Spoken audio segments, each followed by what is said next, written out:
To एक adverb है, यह पॉजिटिव नेगेटिव दोनों तरह का सेंस एक्सप्रेस करता है। जब पॉजिटिव सेंस में यूज किया जाता है तो इसका अर्थ होता है आल्सो। आल्सो का मतलब होता है भी होता है। जब इसे नेगेटिव सेंस में यूज किया जाता है तो इसका अर्थ होता है एक्सेसिव, अत्यधिक या जरूरत से ज्यादा। अंग्रेजी में बोल सकते हैं more than what is required और प्रॉपर। इसमें नीचे दिया गया है इसका example, Neha is too naughty, मतलब नेहा अत्यधिक या बहुत ज्यादा नटखट है।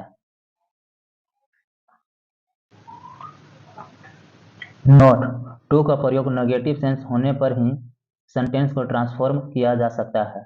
मतलब टू का प्रयोग हम वहां करेंगे जहां पर नेगेटिव सेंस का व्यक्त होता है। जैसे कह सकते हैं, इसमें उदाहरण दिया गया है कि he is too weak to walk, वह इतना कमजोर है कि टहल नहीं सकता है। मतलब बात साफ है, यहाँ पे नेगेटिव भाव व्यक्त कर रहा है क्योंकि वह व्यक्ति टहल नहीं सकता है। ऐसे सेंटेंस के मीनिंग या सेंस में बिना चेंज किए ही सेंटेंसेज में प्रयुक्त टू को हटाया जा सकता है। इसके लिए हम आगे रिमूव टू के बारे में पढ़ेंगे, हम कैसे हटाते हैं, किस तरह प्रयोग में रहता है।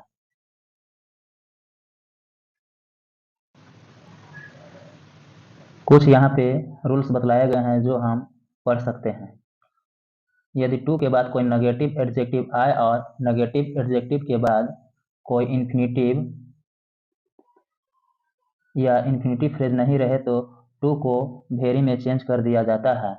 मतलब जहां पर टू रहेगा, टू को हटाकर सिर्फ और सिर्फ वेरी में बदल दिया जाएगा।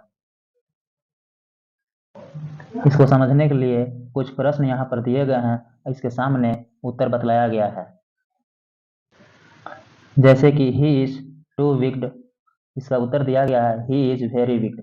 मतलब जहां पर टू था वहां पर हम वेरी का प्रयोग किए हैं, बाकी जो वाक्य जैसा था वैसे ही छोड़ दिए हैं।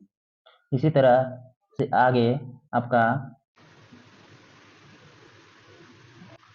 ये एग्जाम्पल आपको प्रैक्टिस के लिए बतलाया गया है। You are too self centred, इसका उत्तर बतलाया गया है you are very self centred. मतलब जहां पर टू था वहां पर वेरी का प्रयोग किया गया है, बाकी जो जैसा था वैसा ही लिखा गया है। इसी तरह से आप थर्ड पॉइंट को देख सकते हैं, थर्ड का उत्तर सामने दिया गया। इसी तरह फोर्थ में आप जाइए, फाइव का सामने यहाँ पे उत्तर लिखा गया है।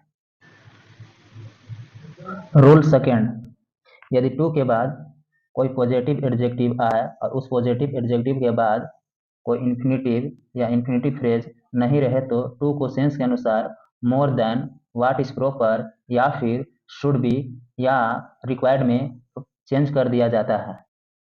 यहाँ पर एक वर्ड आया है इन्फिनेटिव। इन्फिनेटिव का मतलब होता है टू प्लस वर्ब, मतलब कोई क्रिया रहेगा उसके पहले टू लगाया हुआ रहेगा, उसी को बोला गया है इन्फिनेटिव बोला गया है।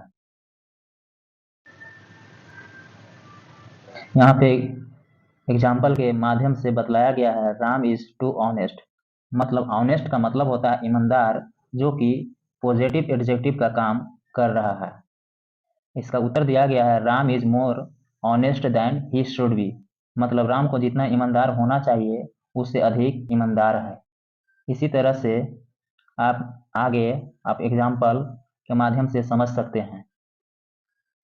ही runs too fast, he runs faster than what is proper. He is too laborious, he is more laborious than what is proper.